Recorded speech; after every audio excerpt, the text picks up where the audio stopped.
Halo, saya Dr. Nahla. Lagi-lagi saya akan ngomongin tentang COVID-19 atau yang mungkin lebih dikenal sebagai virus corona. Mudah-mudahan belum pada bosan dan jangan sampai bosan dulu karena banyak sekali informasi sekarang yang beredar, belum tentu betul, masih banyak hoax-hoax yang harus dibasmi, dan bagi teman-teman yang bisa mendapatkan banyak informasi, semoga dapat juga meneruskan informasi ini karena apa yang kita lakukan harus kita mulai dari diri kita sendiri dan kita ajak teman-teman di sekitar kita untuk melakukan hal yang sama. Yang mau kita bahas dan mau saya tekankan sekali lagi adalah bahwa virus corona ini atau yang dinamakan virus SARS-CoV-2 ini adalah virus yang sangat baru. Apa dampak dari fakta bahwa ini adalah virus yang baru? Yang pertama, berarti kita belum tahu pasti sifat dari virus ini. Yang kedua, kita belum tahu pasti efek dan berapa lama efek yang akan disebabkan oleh virus ini. Yang ketiga, belum ada obat yang betul-betul efektif untuk melawan virus ini. Yang keempat, belum ada vaksin yang bisa mencegah seseorang untuk tidak terinfeksi virus ini. Jadi itu yang teman-teman harus selalu ingat. Informasi ini bukan untuk membuat teman-teman panik, tapi untuk membuat teman-teman lebih waspada bahwa memang apa yang sedang kita hadapi ini betul-betul nyata.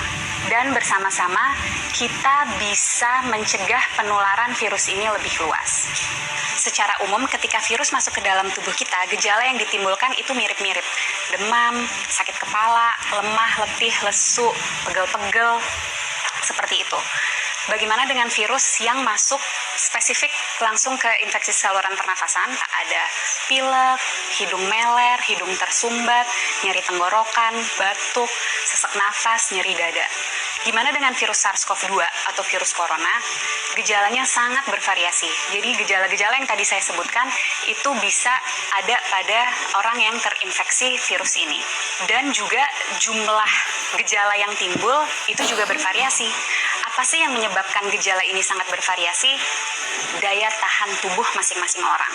Jadi, kalau kita nih yang sebagai anak muda, sehat, nggak ada penyakit, daya tahan tubuhnya baik, kemungkinan gejala yang kita alami ketika kita terinfeksi virus ini sangat ringan atau bahkan sama sekali tidak ada gejalanya.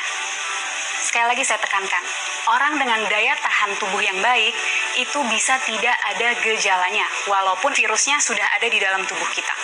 Dan orang dengan daya tahan tubuh yang baik, dia mampu menyembuhkan dirinya sendiri. Karena pada dasarnya virus itu memang self-limited disease.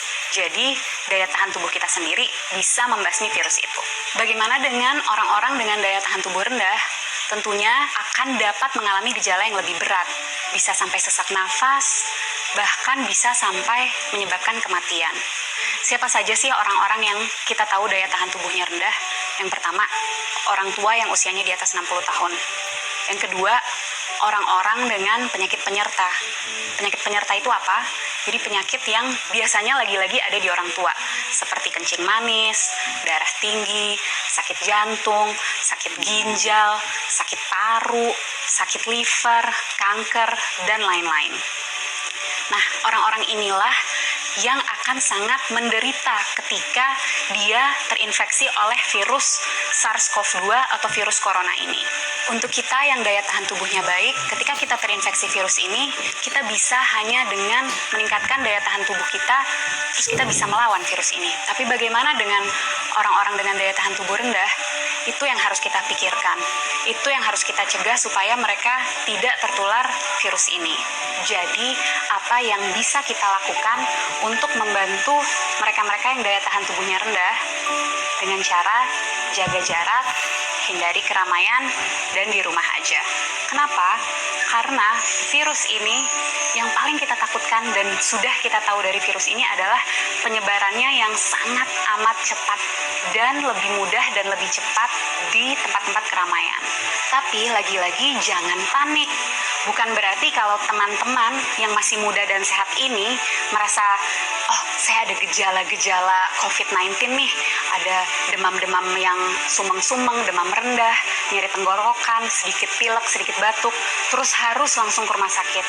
Bukan itu maksud saya. Bukan berarti kalau teman-teman ada gejala itu harus segera ke rumah sakit.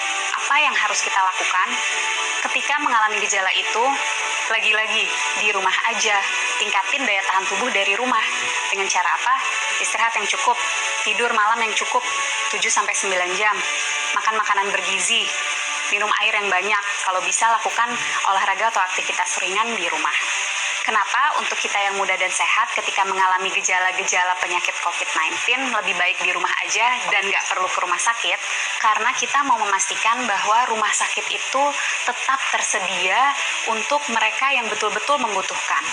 Orang tua, orang dengan daya tahan tubuh yang rendah, dan orang-orang muda yang mengalami gejala berat seperti sesak nafas.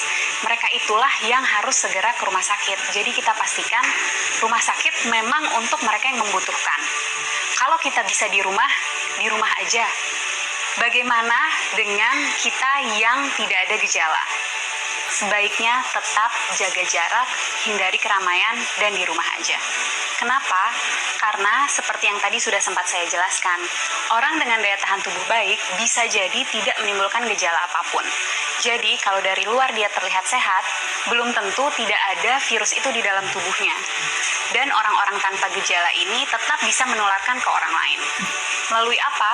Misalnya, kita lagi ngobrol-ngobrol sambil makan, dia tersedak, batuk, virusnya banyak di situ. Atau lagi di mobil bareng, AC-nya kenceng banget, kedinginan, dia bersin, virusnya ada di situ. Penting untuk kita jaga jarak 1 meter untuk memastikan droplet yang keluar melalui batuk ataupun bersin tidak terkena pada kita. Penting sekali untuk kita untuk selalu cuci tangan dengan cara yang benar dan sering-sering untuk memastikan jika secara tidak sengaja kita menyentuh droplet itu, kita bisa membersihkannya. Dan yang juga penting, jangan menyentuh wajah dengan tangan kita yang belum bersih. Kenapa? Karena virus akan lebih cepat menyebar, lebih cepat masuk melalui mukosa mata, hidung, dan mulut. Penting untuk kita menghindari keramaian untuk memutus rantai penularan ini. Penting untuk kita di rumah aja supaya kita bisa terus meningkatkan daya tahan tubuh kita untuk dapat melawan virus ini. Bagaimana untuk kita yang tidak bisa di rumah aja, terpaksa harus bekerja di luar atau harus pergi keluar, tetap usahakan untuk menjaga jarak. Jaga jarak 1 meter dan usahakan sebisa mungkin menghindari keramaian. Jangan lupa untuk selalu menjaga kebersihan dengan mencuci tangan yang bersih. Kalau tidak bisa menemukan air dan sabun, kita bisa menggunakan sanitizer. Para peneliti, dokter-dokter, farmasis, tenaga medis, dan semua sedang berusaha mati-matian untuk mencari obat dan vaksin dari virus ini. Mari kita berperan membantu mereka dengan cara jangan panik, tapi tetap waspada. Kita jaga jarak, hindari keramaian, dan di rumah aja. Nggak perlu ke rumah sakit kalau gejalanya ringan. Pastikan rumah sakit tersedia untuk mereka yang membutuhkan, orang-orang tua, orang dengan daya tahan tubuh rendah, dan orang-orang dengan gejala yang berat seperti sesak nafas. Yuk teman-teman, kita bareng-bareng lawan virus SARS-CoV-2 ini. Dan untuk teman-teman medis, tetap semangat.